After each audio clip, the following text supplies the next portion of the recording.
As you know, on Sunday night or Monday morning of every week, we post a new expository semiotics explaining why we would choose which lectionary readings. But in these readings, our dream is, and our desire is, to help you read the signs and fondle the details and spot the seminal metaphors, the condensed signs and the stories that are key for preaching to a digital culture. So strap on your seatbelt and join us as we prospect our passages for today.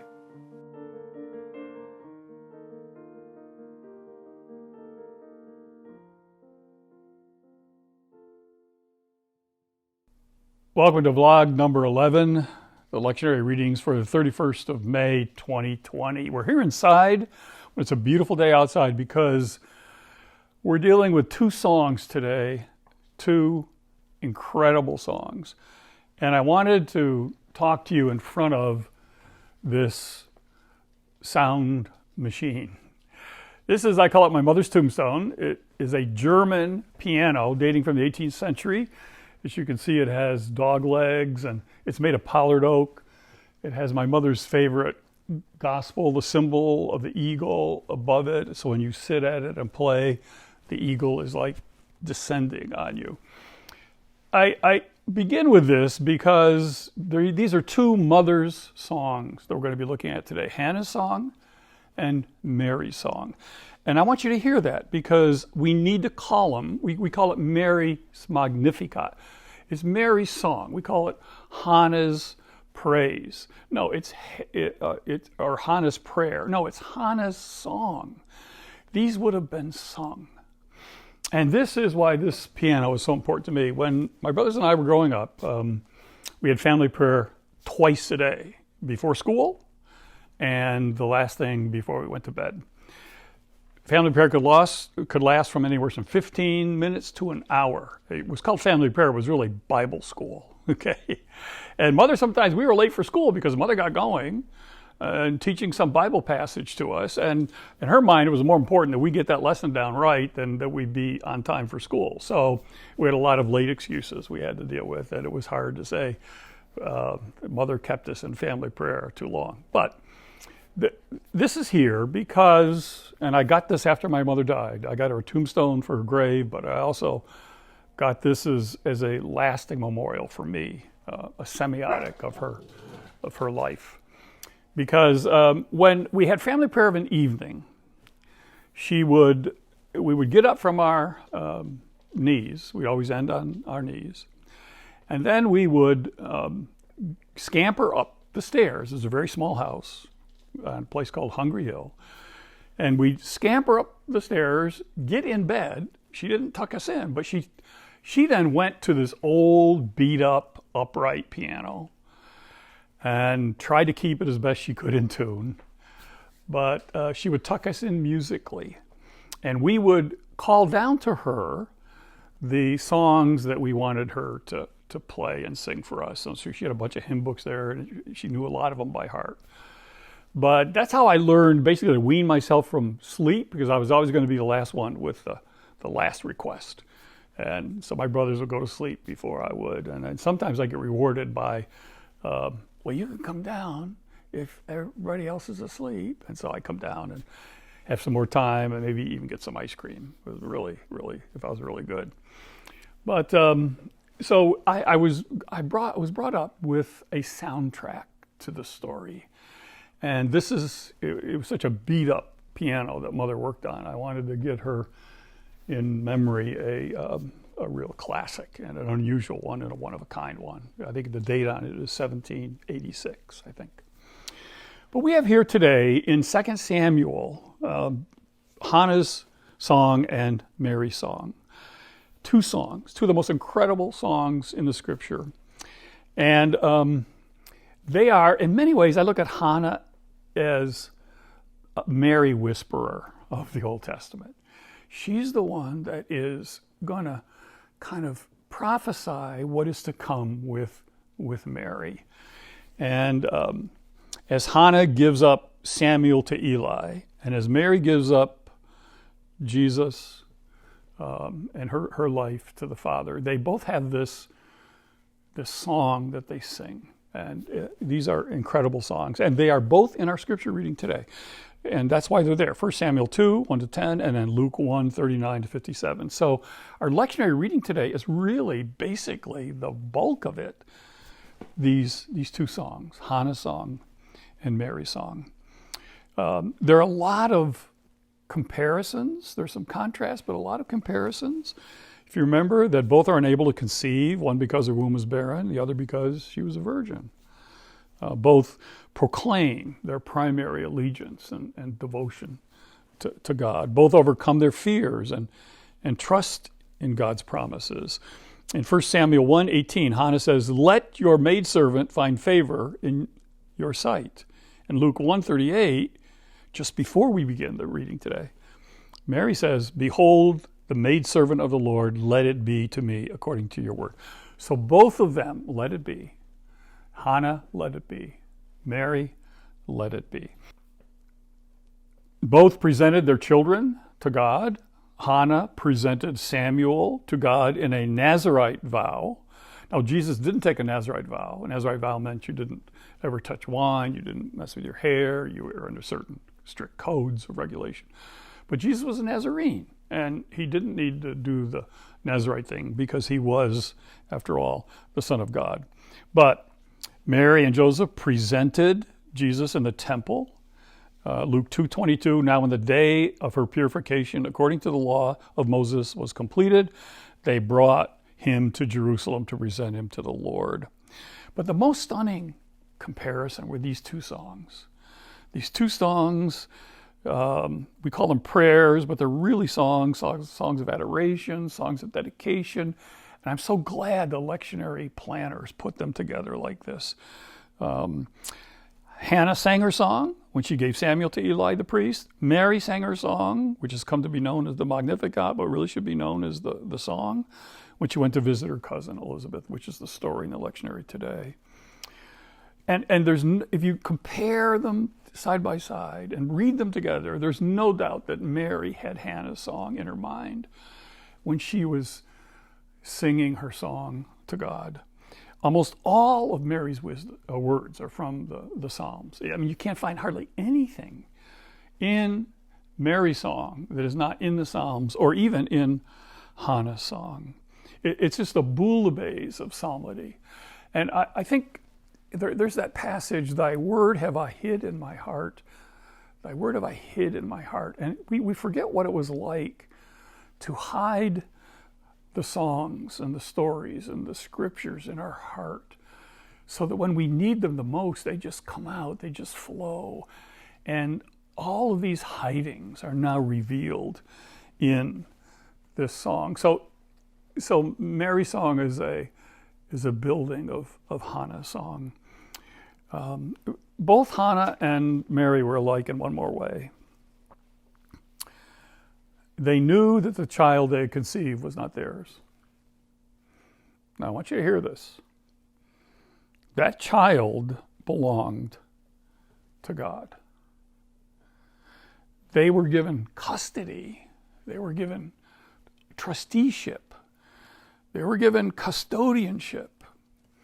But they were raising God's child. This was God's child. And if every parent could understand that every child that God gives us doesn't belong to us, is not our child, but it is a trust, a custody from God.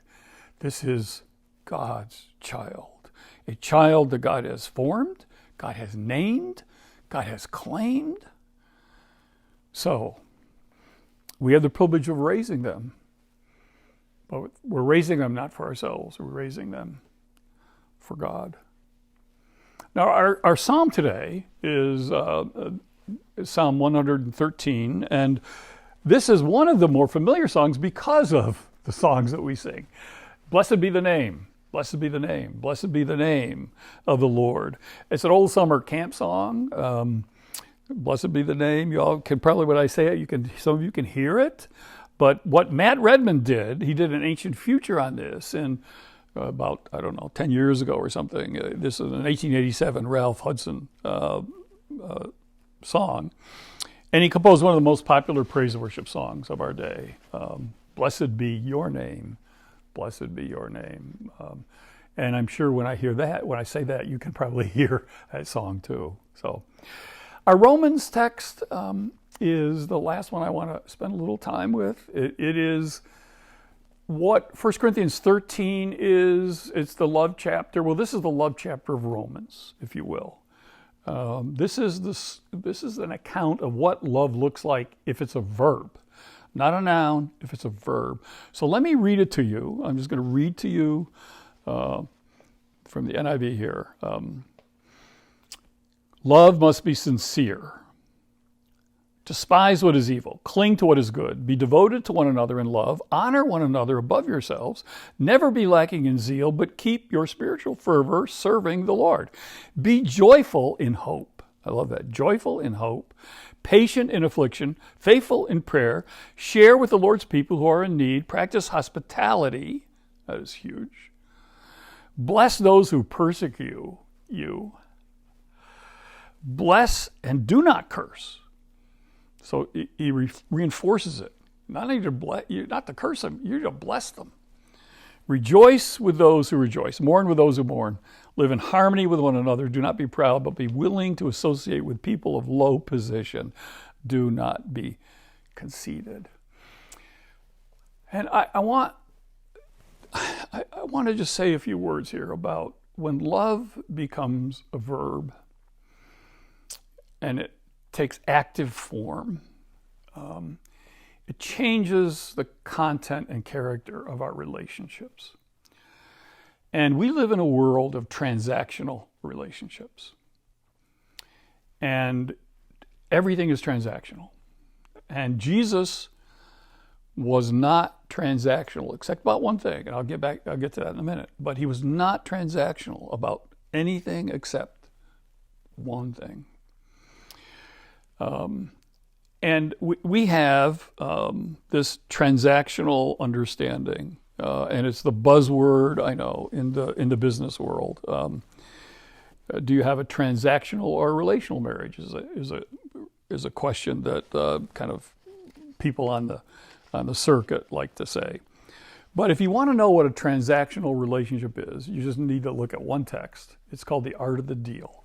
I mean, this is the essence of a transactional relationship. Every event or moment in life is a one-time transaction. It's unrelated to anything else. It's judged on its own merits. It has nothing to do with the past, nothing to do with the future. It's that moment. It's a transitory, transactional exchange between two people, and it does, though, keep score. So you have one transaction here, and you win or lose it, but you keep the score of whether you won or lost it. And so you can build up credits and accumulate debts and debits. It's all about the short term. What can I get out of this? That's why a transactional merchant will sell rotten tomatoes and not feel bad about it, or rotten fruit. It's just, what am I really going to do about it? There's a win-lose mentality. There's not a win-win mentality.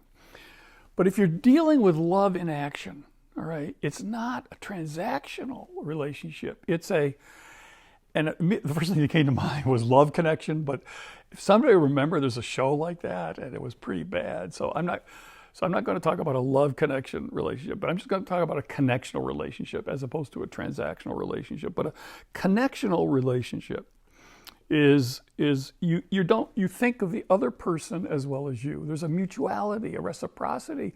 You're thinking long-term, not short-term. Like, how can this build a future relationship together? How can you win and I win? How can we, instead of win a fight, how can we resolve a dispute? And so it's this is the definition here in this Romans text of a connectional relationship, not a transactional relationship. So if you want to know what a transactional relationship is, just do the opposite of what we read here in Romans. Transactional is, I'll do you a favor because I know one day I'll need a favor from you. So I'm making a deposit in an account So one day you'll do a favor for me. So really, you're doing a favor for you by doing a favor for the person. I mean, it's just, that's how bad it is. It's all about you. And then we project this on God, and we go, well, we do this, and so God does this for us, but if I don't do this, God won't do this for us. And you say, well, there's a lot of transactional relationships in the Old Testament. You got 613 of those commandments, and each one isn't that a transaction? Wait a minute. The covenant that God made with that motley mix of people called the Hebrews was not a transactional covenant. It was a covenant that said, okay, from here on, let's get it right. I'm your God, and you're my beloved. And for us to keep this relationship strong and healthy, and for me to bring you into Beulah land, you need to do these 613 things to keep you on this path of relationship. If you don't do these 613 things, or 10, then they got them down to 10, and then Jesus got down to 1, remember? But it's not that God said, I'm not going to be your God anymore. See, that's a transactional relationship. I'll go find another motley mix of people, or a better crew than you guys, because you are just the pits. You are hard, stubborn. No. I says, no, I'm going to stay with you. I'm not going to leave you. I'm not going to forsake you. I'm going to bring you back to me. Whatever it takes, I'm bringing you back to me, because I made a covenant with you. See, a covenant relationship is different than a transactional relationship. It's a no-exit relationship. And so here we have a whole new understanding of what it means to be in relationship.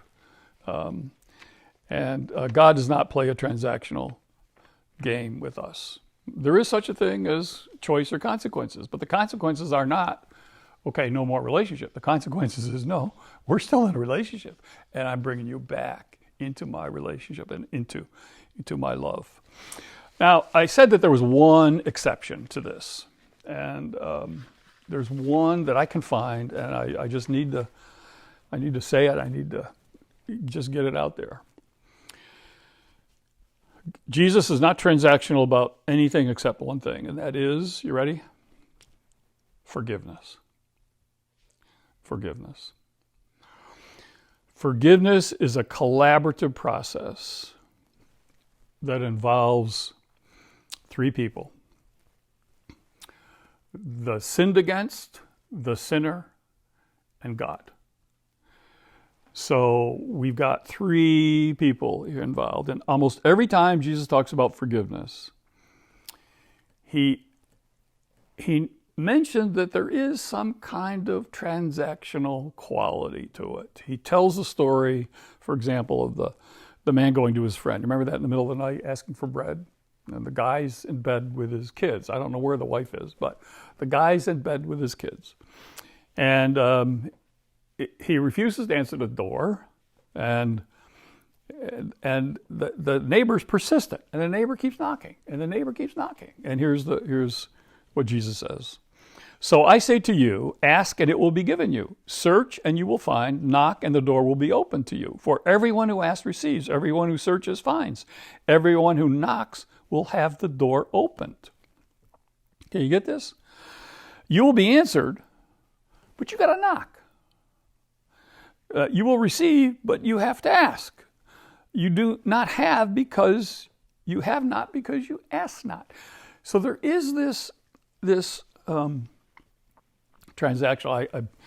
You have not because you ask not. I think of what a doctoral student wanted to study at one of the schools where I teach doctoral studies, and so he said, I just don't have the money. I said, well, you have not because you ask not. So I worked with him. I mean, we spent hours, email, phone conversations, and sure enough, he raised $22,000. He said, you're right. I would never have had this money. I just asked people who I thought might care for me and love me, and I asked it, and they gave it to me. And then he went and studied at another school. So, okay, there we go. It's the story of my life. But you will be forgiven. But first you have to forgive. You hear this? Forgive us our sins as we forgive those who sin against us. And if we ask, as Peter did, how many times do we have to forgive? As many as 7? Peter thought that was a lot. And Jesus goes, 70 times 7. That's Matthew 18:23. So there is this element of, if you want to be forgiven, forgive. It's the only transactional element that I can find in the gospel. What a soundtrack for a story. Do not forget Mary's song, Hannah's song, they belong together. Start thinking of the songs. Every psalm is a song. A lot of the prayers are songs. And think of Jesus singing and the Jesus songs. I leave you with that this week. Semiotics is the art of angling, of turning things askew, upside down, inside out, cattywampus, sunny side up, over easy, scrambled, hard-boiled. We hope you enjoyed today's journey, but always remember, it's more important you prepare the preacher than you prepare the sermon.